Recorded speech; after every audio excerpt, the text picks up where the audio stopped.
ஒரு ஊர் இருக்கிறது. இப்போது தமிழ்நாடு அரசின் முத்திரை பார்த்தீர்கள் அல்லவா, அது திருவில்லிபுத்தூர் கோயிலுடைய அந்த கோபுரம் தான். அந்த திருவில்லிபுத்தூர்லே ஒரு வளமான குடும்பத்தில் பிறந்தவள் நகர்ந்தாள். திருமணமாகி சென்றது மானாமதுரை, உங்களுக்கு தெரியும். இப்போது போல போக்குவரத்து வசதி கிடையாது, தொலைத்தொடர்பு வசதி கிடையாது. ஒரு முறை போனால் எப்போதாவது பல ஆண்டுகளுக்கு ஒரு முறை ஏதாவது விசேஷம் என்றால் தான் வர முடியும் என்ற அளவிற்கு வாழ்க்கை நிலை அப்போது இருந்தது. அப்போது அந்த திருமணமாகி போன பெண் வாழ்ந்த ஊரில் திடீரென்று வறட்சி, பஞ்சம், மழையே இல்லை. வானத்தை நம்பி வாழ்கிற அந்த ஊரில் எல்லாம் இழந்து, எல்லாம் போய் கணவனும் இறந்து போது அதற்காக 7 பிள்ளைகள் பெற்று விடுகிறார். எல்லாரையும் கூட்டிக் கொண்டு அங்கிருந்து நடந்தே பிறந்த வீட்டுக்கு வருகிறார் ஸ்ரீவில்லிபுத்தூர். வந்த இடத்தில் தாயும் இல்லை, தந்தையும் இல்லை, இறந்து விட்டார்கள். அண்ணனும் அண்ணனின் மனைவி அண்ணி மட்டும்தான் இருக்கிறார்.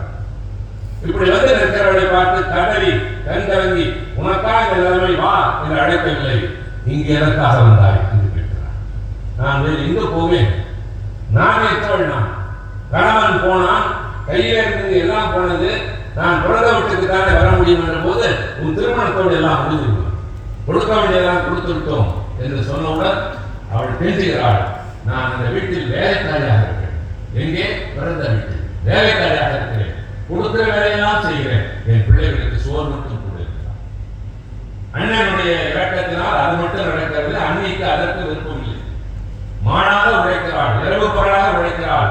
ஏற்கனவே நெறிந்திருந்த உணவு இன்னமும் நெருகிறது. ஆனால் அந்த குழந்தைகளுக்கு சரியாக உணவு தருவதில்லை. பசியால் சுருண்டு படுக்கிற பிள்ளைகளை பார்க்க முடியாத தாய் வேதனையின் காரணமாக 7 குழந்தைகளை கொண்டு போய் கிணற்றில் போட்டுவிட்டு இவளும் குதித்து தற்கொலை செய்து கொள்கிறாள். இதுதான் நல்ல தங்காளி.